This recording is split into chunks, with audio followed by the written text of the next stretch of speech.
chose en retour. En fait, tu arrêtes tout. Quand je parle de donner, je ne parle pas seulement des choses monétaires ou des redevances à Dieu. Je parle d'être utile pour l'autre dans la vie, pour le prochain, pour l'homme que Dieu a créé à son image. Amen. Quand on parle d'un cœur d'amour, on parle d'un cœur qui aime qui est des autres. Quand on parle d'un cœur méchant, c'est un cœur qui est radin, qui ne veut pas partager et qui ne veut même pas que les autres puissent recevoir. Alléluia. Alors l'enseignement est très très profond et je suis rentré en vie, j'étais cassé toute la nuit, je me suis réveillé à 5 h du matin. Je ne vais pas, je prépare l'enseignement pour une fois pour toutes là. Et on va y aller. Alléluia. Donc prenons nos Bibles. Amen.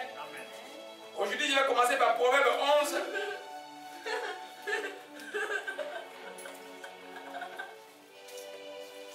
Proverbe chapitre 11. Dieu est bon. Et Dieu t'aime. Excuse-moi, pasteur, je dois aller manger un petit quelque chose. Et puis tu reviendras. Oui, je reviendrai. Ok? C'est ta place ici, là. Tu t'appelles comment? Marco. Marco, Jésus-Christ t'aime, et puis tu reviens parce que Jésus a besoin de toi. Ok. Mange quelque chose, puis tu reviens. Que Dieu te bénisse. Ok, merci Marco. Amen. Alléluia. Si vous connaissez les domaines prophétiques, vous n'allez pas beaucoup rire. Alléluia. Parce que quand vous croyez utile, Dieu va envoyer n'importe qui ici. Alléluia. Amen. Dieu est bon. Alléluia. Proverbe 11. Marco, je ne le connais pas, il vient d'entrer là. Je crois que Dieu l'a envoyé pour quelque chose. Il a écouté des choses qu'il va retenir. Et vous le verrez qu'il a mangé. Alléluia. Amen. Amen. Tel qui donne libéralement devient plus riche, celui qui épargne à l'excès ne fait que s'appauvrir. L'âme bienfaisante sera rassasiée. Celui qui arrose sera lui-même arrosé. Celui qui retient le blé maudit le peuple, mais la bénédiction est sur la tête de celui qui le vend. Amen. Vous voyez que, je voulais juste aller toujours, vous voyez, là on parle dans les moments de crise. Alléluia. C'est dans les moments de crise que souvent les chrétiens vont se rendre compte que comment vous êtes avare. Quand vous avez, alléluia, tout semble bon, n'est-ce pas? Ici, le texte de Proverbe parle de celui qui vend comme celui qui donne. C'est le moment de crise, quand tu retiens quelques commerçants, ils retiennent pour augmenter les prix. Mais si toi tu vends pendant qu'il y a la crise, tu as un cœur bon. C'est ton travail de vendre. Mais tu les vends parce qu'il y a une nécessité. Donc nous voyons par là que donner, ce n'est pas seulement donner gratuitement, mais être utile pour la société où que Dieu te place. Amen. Si tu fais cela, tu es arrosé et tu seras arrosé. Alléluia. C'est juste l'introduction. Alléluia. Alors dimanche passé, on a vu que la loi de la semaille était une loi perpétuelle. Je ne vais pas revenir sur ça. On a vu que les chrétiens doivent donner parce que donner est un acte inséparable de l'amour. Si tu es commerçant et que ton pays est en crise et que toi tu as des sacs de froment, et puis tu retiens cela, et puis dimanche tu dis, tu attends, dans 2 semaines quand le prix va augmenter, as-tu l'amour envers ton peuple? Non. Alléluia.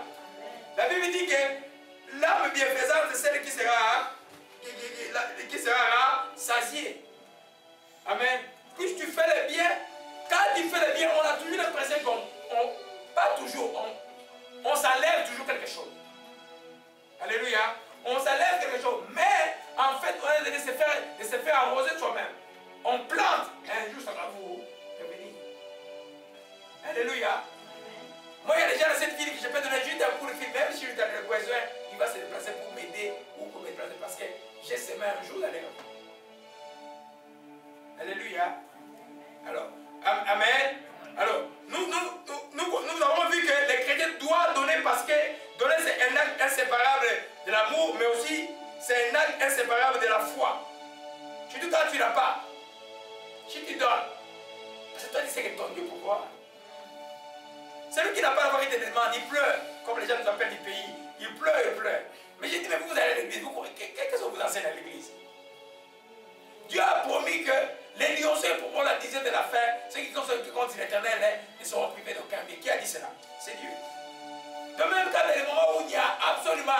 rien, Dieu, pour ceux qui ont la foi, va pouvoir.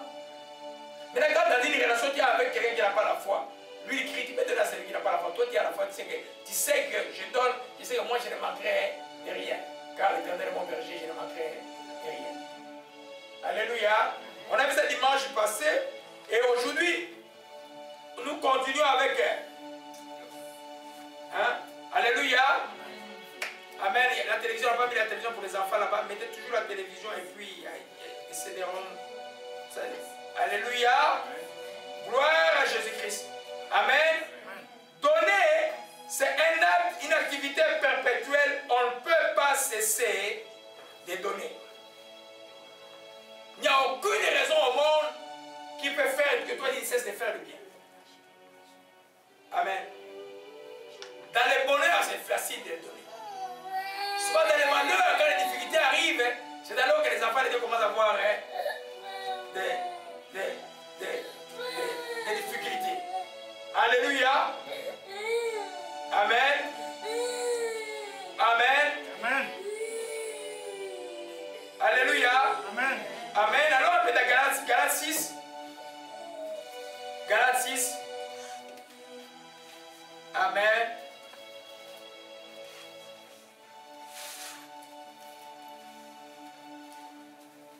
Oh, gloire à toi, Seigneur, que ton nom soit béni et soit exalté. Nous bénissons ton Saint-Nom encore pour ta présence. Gloire à toi, les dieux qui sauvent et qui délivrent. Seigneur, je bénis ton Saint-Nom. Merci encore, Saint-Esprit, d'être là avec nous aujourd'hui. Merci. Amen. Est-ce que tout le monde est dans Galates là? Galates.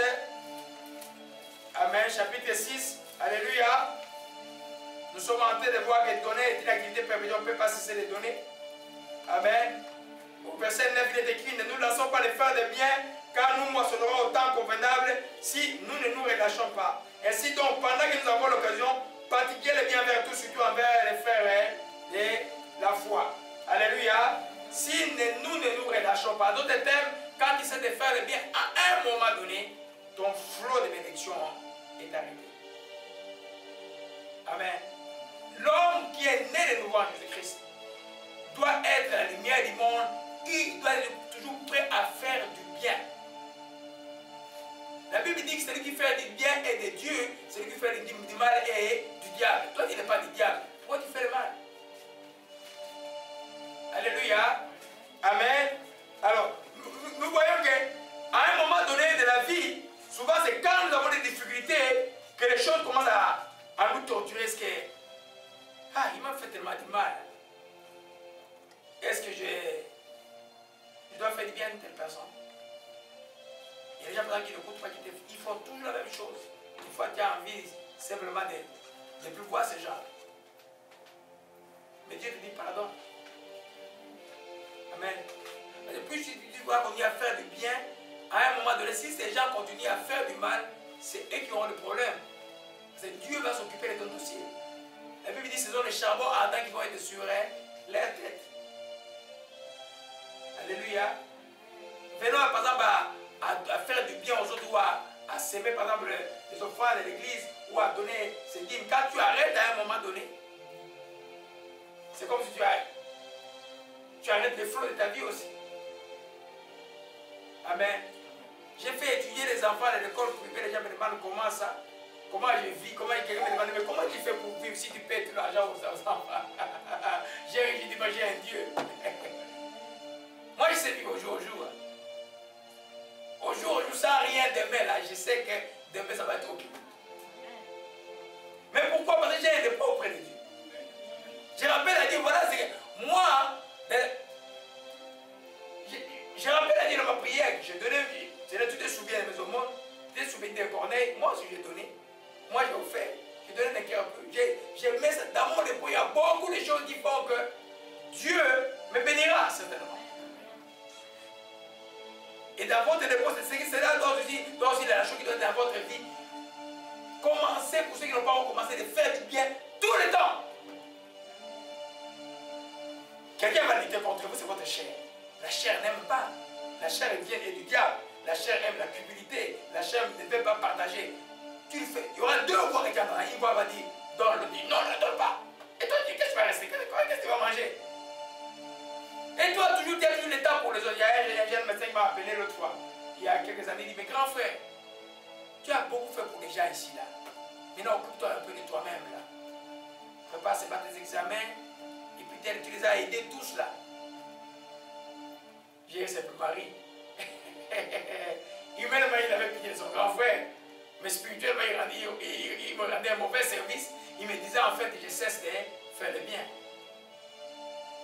Parce que moi, quand je vais à la bibliothèque, ce n'est pas comme les autres. Moi, je vais à la bibliothèque, tout le monde m'appelle, j'arrête 5 minutes, je vais prier, je ne peux pas arrêter. Alléluia. Amen. Vous voyez, des fois, quelqu'un peut te donner des conseils, croyez qu'il te donne un bon conseil, mais c'est un mauvais conseil qu'il te donne. Parce que tout conseil humain qui sont en paix des sujets te donne, doit corroborer avec ce que la parole des gens demande. Si les conseils en dehors de la parole, tu as des problèmes. Alléluia. Amen. Amen. Alors, on appelle le psaume 126. Souvent, en cas de difficulté, les gens ont tendance à arrêter. Alléluia. Amen. Merci Saint-Esprit. Alléluia. Psaume 126, verset 5 et 6 dit, ceux qui sèment avec des larmes moissonneront avec des chants d'allégresse. Celui qui marche en pleurant quand il porte la semence revient avec l'allégresse quand il porte ses germes. Amen. Voyez le verset 1. Quand l'Éternel ramena les captifs de Sion, nous étions comme ceux qui font un rêve. C'est les gens qui étaient en captivité. Alléluia. Mais la Bible dit au verset 5, ceux qui sèment avec les larmes. Il y a des conditions qui vont être dans la vie, tu vas avoir des conditions difficiles. Qui te disent, je ne peux pas continuer à faire le bien. Amen. Tu te retrouves là, tu n'as presque rien, mais quelqu'un est devant toi à la porte, il te demande d'emprunter. Je suis arrivé à prêter des gens, l'argent aux gens, ils croyaient que moi j'avais l'argent, faisais tout ce que j'avais comme nécessaire. Mais je leur dis pas, tu ne leur dis pas que c'est tout ce que j'ai nécessaire. Dieu sait que tout ce que tu dois. Amen. Parce que dans la vie de vous, je n'imagine pas, il y aura toujours quelqu'un qui aura plus de problèmes que toi. Il y en a quand il manque 10 $, il ne peut pas dormir. Il y en a d'autres, il est calme, il sait que Dieu pourra. Celui qui est calme peut aider celui qui ne dort pas. Parce que c'est un faible en Christ. Alléluia. Parce que surtout les chrétiens qui n'ont pas encore appréhendé l'avenir, c'est quoi? Et il dit, oh, la peur du lendemain reste un problème pour eux. Ils s'inquiètent tout le temps du lendemain. Tu ne t'iras pas loin. Tu ne donneras pas sujet à la peur du lendemain. Parce que tu vas épargner, nous avons vu, celui qui épargne à l'excès devient pauvre. Tu vas épargner à l'excès. Et puis tu vas devenir pauvre. Parce que toi tu as cru qu'épargner, c'était ça. C'est ça, ce que les gens ne savent pas, qu'il y a des esprits au monde. L'esprit de Jésus et l'esprit du monde.